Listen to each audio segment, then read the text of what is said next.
Ian from Easy Genie, and today I have a neat trick to show you to use old maps from the 1800s and early 1900s to find out exactly where your ancestor lived.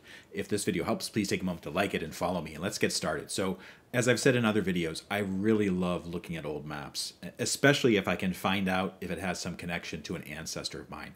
This is a map of St. Lawrence County, New York. I found it on the Boston Public Library website. It's from 1858. And the great thing about this map, and it's actually pretty common to maps from this era, is it has the names of people on them. So I don't know if you can see that, but for instance, you can see that over here we have H. Crosby living in a farm kind of off the road a little bit. At this crossroads there's somebody else. It shows you the names of the towns at that time or the villages at that time, and it also shows you the borders, so you can see exactly where they lived in relationship to the other towns and which municipality they lived in.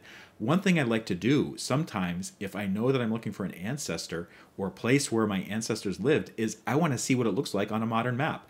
And even though this particular map doesn't show the street address, or it may not even show a modern address or modern street name at all, you can basically kind of overlay this map with Google Maps to figure out where people may have lived. So this is Google Map from the same area. It's a place called Morley, and let's see if we can find somebody or find somebody on the old 1858 map and determine if we can find their house on the new Google Maps.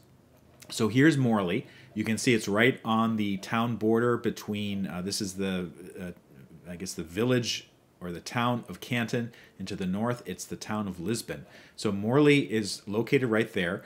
And if we zoom in a little bit, and most of these digital maps have the ability to zoom in, we can see that there's all kinds of names that pop up on the property. So the first thing we should do maybe is actually see if we can basically make sure that the streets still are aligned with the old 1858 layout. And I'm actually happy to say that they do. You can just see by looking at this that this looks a lot like the Morley of 1858. And indeed, on many older farm towns, the roads haven't changed that much.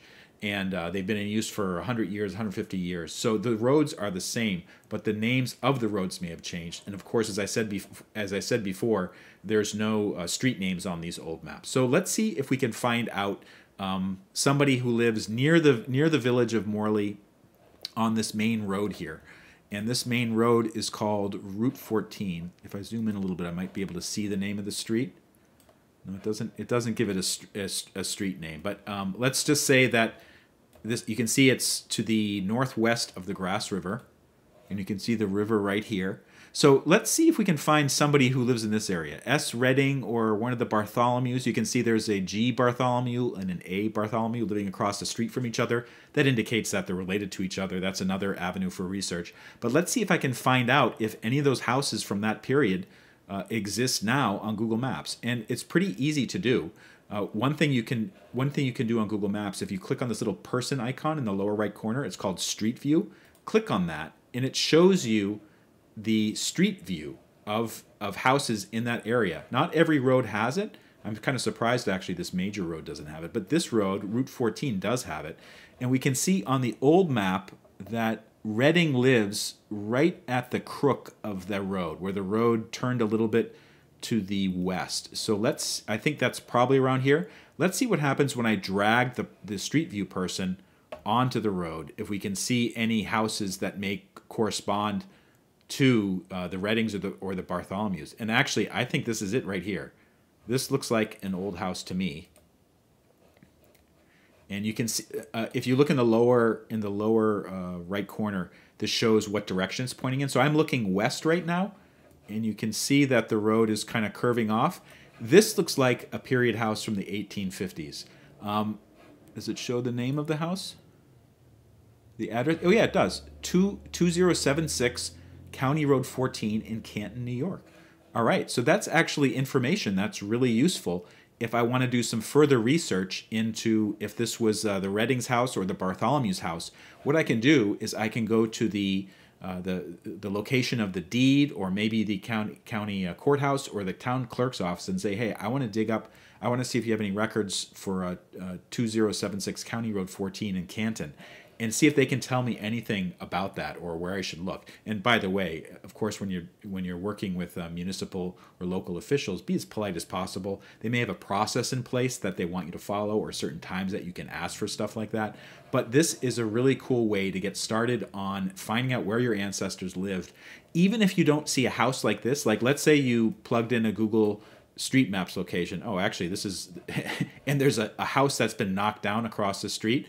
Well, there still may be this is 2080 County Road. So this may be the location of another house that's just no longer used anymore.